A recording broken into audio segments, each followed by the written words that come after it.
is Michael Venturis, and I'll be talking about the important skills in business communication. We'll be focusing on the foundation of business communications. This is going to include the definition and purpose, the communication process, barriers to communication, ethics in communication, work team communication, intercultural communication, and interpersonal communication skills. So to start off, we'll start off with the definition and purpose.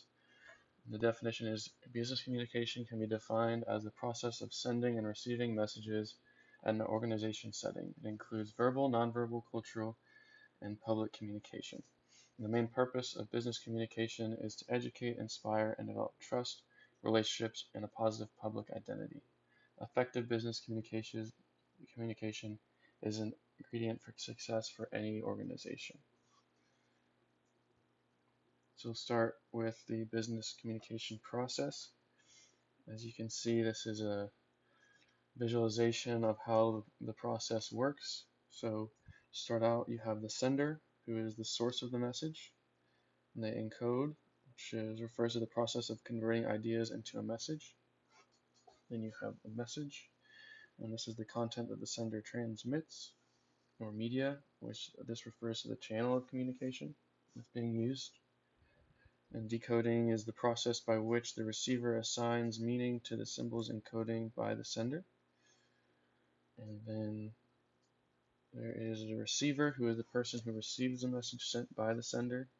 And they come up with their response, which is the reaction of the receiver after being exposed to the message. And then we have feedback, which refers to observation of the receiver's response. And then within all of this is noise, which is unplanned distortion during the communication process. Go to the next slide now, which is going to talk more about communication barriers.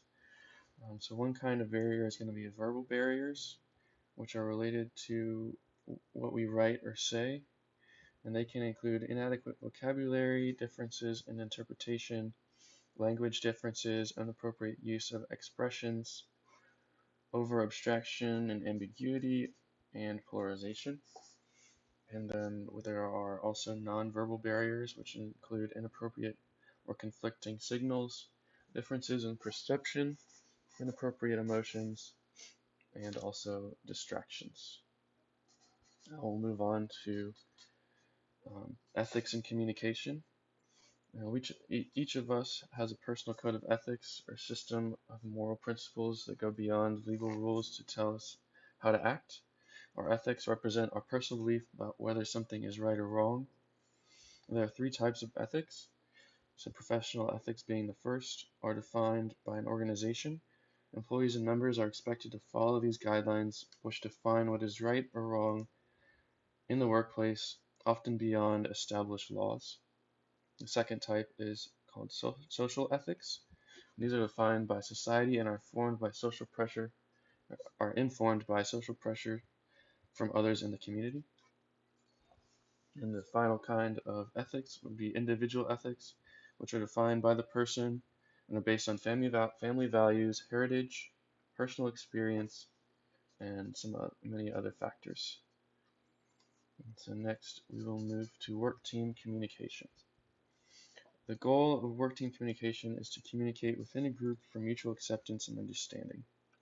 Good communication empowers the team members and increases efficiency while reducing confusion. Proper and appropriate communication affects group productivity positively. And there are three factors when it comes to group communication. The first one is going to be conflict, which is said to be an essential part of group communication.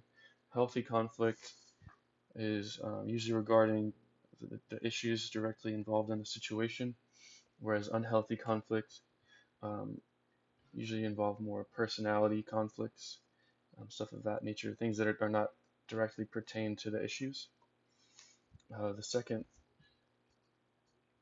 factor is going to be conformity, which is an agreement to ideas, rules, or principles. And too much conformity can cause groupthink, which is when people think similarly without independent thought. And this can be bad for brainstorming of any kind because it really limits the new ideas.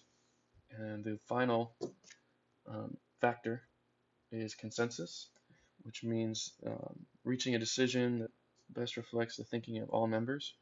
It's not necessarily a unanimous vote, but usually it's defined by um, what the group thinks as a majority, not necessarily that every member of the group thinks the same way. And then we have intercultural communication, which takes place between people from different cultures when a message is created by someone from one culture and needs to be understood by another culture.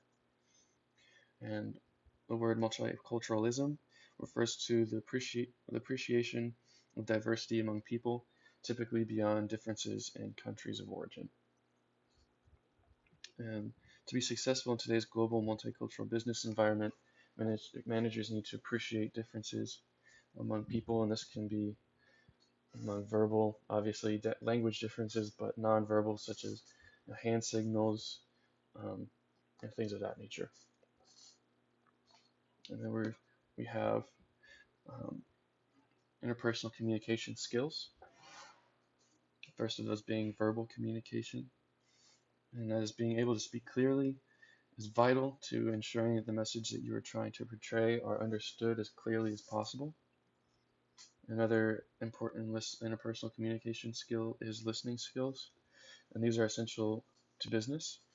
In order to be a better listener, you must give the speaker your undivided attention, stay open-minded, don't interrupt, and involve yourself, so be an active listener.